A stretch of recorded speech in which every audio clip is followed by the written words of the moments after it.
At dahil nga galing ako sa labas, and sobrang napakaalikabok, talaga namang kapit na kapit sa mukha ko.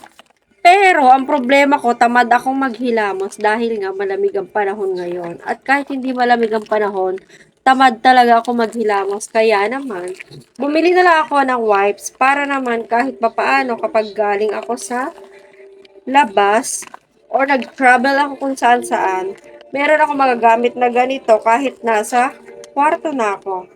So, ayan siya guys. Ay, ang dami pala nung nakuha ko.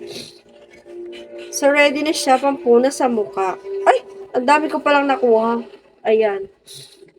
So, ipupunas mo na lang sa mukha mo para malinisan yung mukha mo. Ganyan. Pwede rin to guys sa mga baby. Ayan. Maganda siyang pampunas guys kasi nakaka-fresh siya ng mukha. Ayan. Kita nyo naman. O, ayan o. Since wala naman akong pinahid at inilagay sa mukha ko, pero kailangan ko pa rin magpahid nito para matanggal ang mga alikabok na kumapit. Ayan, para naman bago matulog, fresh tayo. O, diba? Natanggal yung mga dumi-dumi at mga alikabok sa mukha ko. So, guys, kung gusto nyo din ito, ilalagay ko yung link dyan sa baba. I-check out nyo na to dyan sa Yellow Basket.